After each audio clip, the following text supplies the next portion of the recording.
Hey, Joe. Good morning. Welcome to our Training Tuesday. I am Derek Reeves, acting SPO, State Purchasing Officer, and Procurement Training Specialist for Chief Procurement Office for General Services. And I will try to be brief, okay? As brief as I can to get to the main event, all right?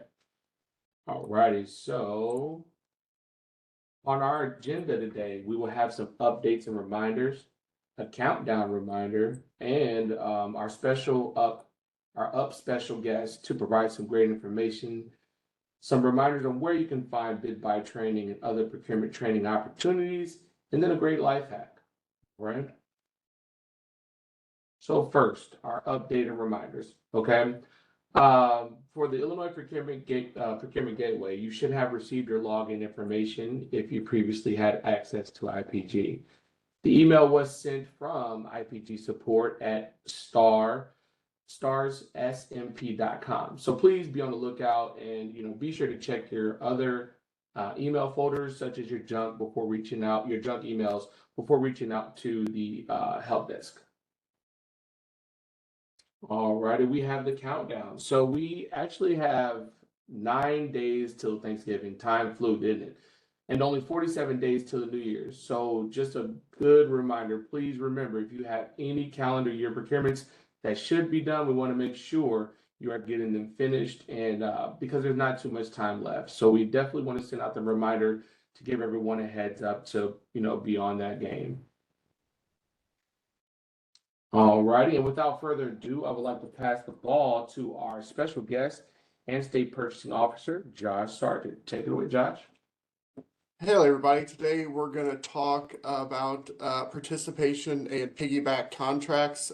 We've spoken a little bit about the front end of that process, the forms, get into the proper approvals, where to find that information. Today we're going to talk about more of the back end of that, actually getting to contract with some of these cooperative vendors. So first, when we're covering the contract formation for the state of Illinois contracts, there's a few different ways that you can complete these. As long as the required information is included, the first way that you can do it is set up a participating addendum, which I'll refer to as a PA moving forward, and a standalone contract. Here we would reference the attachment with the state of Illinois contract within that PA document. Secondly, you can use the participating addendum only. If you're going this route, you would need to include the entirety of the standard terms and conditions within the PA. If there's not going to be anything to supplement that, we just need to make sure all that information makes it in there. Thirdly, we do have a number of cooperatives that are vetted and approved on the UP webpage that do not use participating addendums. So in that case, we would use a standalone contract template only. So as you can see, regardless of the way the agency chooses to do the contract, we really need to make sure the state of Illinois terms and conditions are included. This requirement's critical because it allows us to hold the cooperative contracted vendor to regulations that may not exist in the jurisdiction where the procurement was originally conducted. It's important to remember that none of these contracts, regardless of how the original solicitation was conducted, can supersede the applicable state of Illinois laws and rules. The key takeaway from that is to make sure that we have all of those standards and terms and conditions either referenced somewhere within the PA or referenced onto the reference within the contract. We're going to cover some key contract elements now that are points of emphasis for this cooperative contracting. First, we need to define what is our scope. There is a scope, obviously, with the original solicitation that got us to award with the cooperative vendor, but we can use that entire contract or we can limit it in some way. For example, an example that comes to mind, we have cooperative contracts for body cams, but we know that there are some instances with equipment that will only interface with certain software, certain existing software. In that case, we would want to limit that contract to only include those models. If we are conducting these as joint purchases of some kind, then we need to include on the front end who the permitted users are. If it's a joint purchase between two state agencies, then those two agencies should be referenced. Or maybe it could be a joint purchase master contract that can be used by all governmental units and eligible not-for-profits within the state. Or it could be a JPMC that's limited to one or the other. But this should be outlined in the contract. So only the permitted users that are listed in the contract may use the existing contract. That's the key takeaway. So it's very important that the users are considered up front and listed in the purchase request and inserted into the resulting contract. It's important to remember that not to exceed value within the contract cannot exceed the purchase request amount. These requests are vetted first by your SPO, then by the UP team, and then by the CPO based on a number of factors. Cost is one of those key factors, obviously. So when we write the contracts, we don't want to add any additional funds in there beyond what was already approved by the CPO. Next, indemnification language. Per usual, any changes made to that indemnification language that's within our contracts needs to be approved by the governor's office before we can move to execution. The agency would reach out. A lot of you do this already. Agency reaches out to the governor's office, gets approval, and just shows the SPO that process has been met and that requirement's been met. Some of these additional contract requirements, the order of precedence, this is absolutely critical. It needs to be included.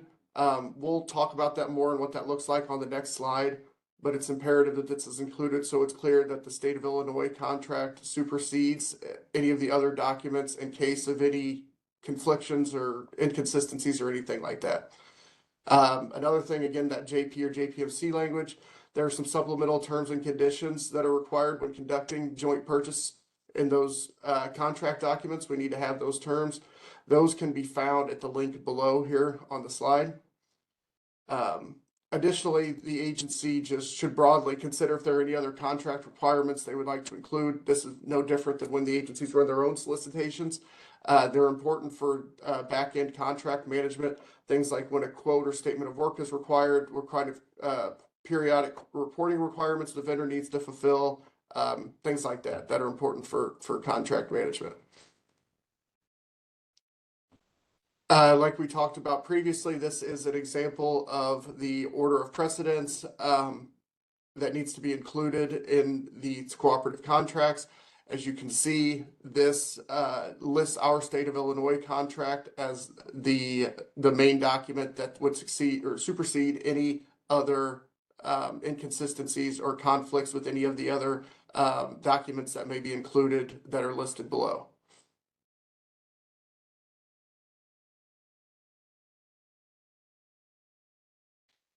Here we just have some other considerations to keep in mind when drafting these contracts. This isn't everything, obviously. That would take up more time than I believe we all have to give here, but this will these are some points that you need to keep in mind. These are some things that pop up, some things that occasionally trip people up throughout the process. So the first thing, there may be resellers or subcontractors listed within these cooperative contracts. These are often other entities that we would technically see as suppliers or subcontractors, depending on the situation.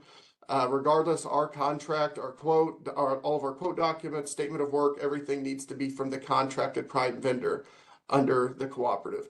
The state of Illinois cannot contract with any of the suppliers or subcontractors. So remember, the vendor that we that we signed the contract with, that we go to PO with, is the vendor that needs to be the one that whose name is referenced on all of those documents. If subcontractors will be utilized, they must be identified within the contract. So we use our Illinois requirements to identify subcontractors regardless of who did the solicitation. If there's going to be subcontractors utilized, this will need to be disclosed in the contract. Oftentimes there's JPMC contracts, and for those, since that's an indefinite quantity contract and we wouldn't know the value, we would need to identify any potential subs regardless of the cost at the time of the contract. So if there's a situation where a sub needs to be added post-execution, those situations pop up all the time, that would still require a formal amendment to be executed. And as a reminder, only the subs that are included on the cooperative contract can be added as subcontractors on the Illinois specific contract. So what that means is you're going to see whenever you go to the cooperative website, you're going to see the contract and it'll have the prime vendor and that will list all of these suppliers or subcontractors. We can't go out and grab someone else and bring them in under that contract. The pricing structure cannot be different than what's in the original contract. For example, if it's hourly, it can't be a lump sum contract. We can negotiate lower pricing using the same format. We just can't change that. So we're held to the pricing structure that was used by the original procuring entity. For example, we have a lot of contracts that are set up on a time and material basis. These would need to be structured in that manner and, for example, can be used to do, milestone or project-based billing. We need to ensure that all contracts follow the state of Illinois procurement code, the Governmental Joint Purchasing Act, and any applicable rules. As a note, remember that all contracts resulting from cooperative-led solicitations are seen as joint purchases, so the GJPA, that's a mouthful, would apply. The contract cannot exceed the cooperative master contract end date. This is also another important consideration when choosing to utilize this method because, for example, if the co-op contract expires in 2 months and the agency's need is going to exceed that time frame, you might want to consider an alternative contract or maybe conduct your own solicitation. Just please remember that we can't utilize a renewal or extension of that contract by the cooperative vendor. So even if they have a renewal coming up in 3 months and they choose to use that, we cannot use that until that's been fully executed. And if the vendor accepts a BEP goal, then a U plan is required.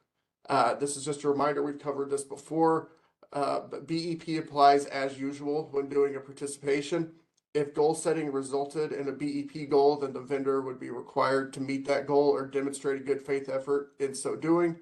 But it's a little bit different on piggybacks. If it's determined that there is a goal, the agency needs to present that information to the vendor and encourage them to meet it, but the vendor can ultimately decline. Oh, sorry. Where that went. Regardless, sorry, little tech glitches here when the substitute teacher's in town. On piggybacks, so if there is a goal, again, the vendor can ultimately decline the BEP goal. But regardless, all that documentation needs to be included in the procurement file. And if there's a BEP commitment of some kind, then there needs to be a U plan that needs to be required, and it will become a part of that resulting contract. In case any of this triggered any questions, we do have a UP mailbox that you can reach out with these specific questions related to the UP program.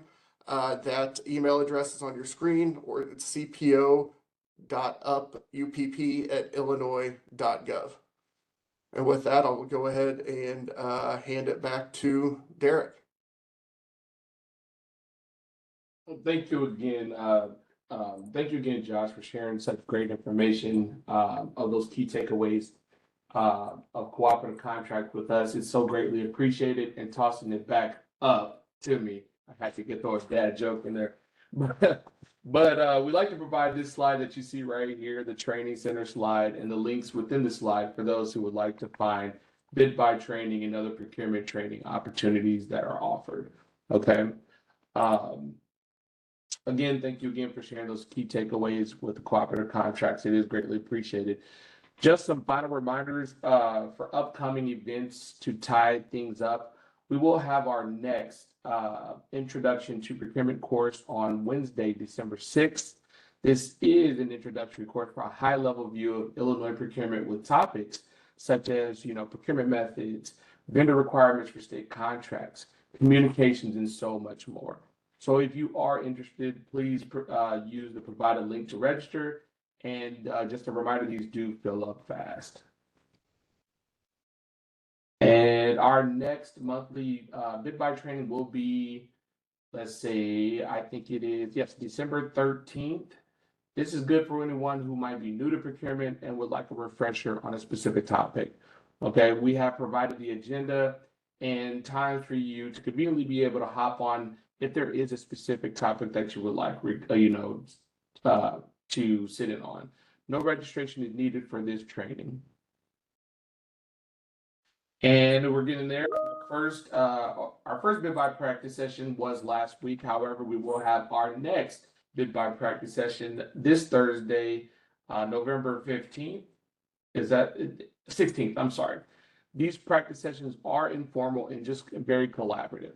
They allow users to walk through, examples with trainer assistants, share screens, etc. Okay.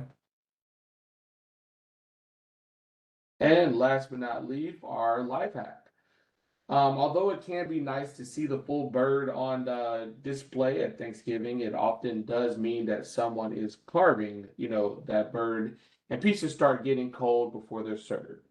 Fried hack is to cook your bird the day before, let it rest, and then carve it. Save the turkey stock with the carved meat and put it in the fridge overnight. On Thanksgiving Day, voila, transfer the carved turkey stock and maybe some more butter on top. We all like butter to the top of the crock pot, and all the pieces will be nicely warmed, and no wondering if the turkey will be cooked in time for the meal. Okay. Great hack. That is a really good one. Again, if you have any questions, please don't hesitate to reach out to cpogs.training@illinois.gov. Thank you for your time, and please remember we are always here to help the best we can. You guys have a great day. Thank you so much. Stop.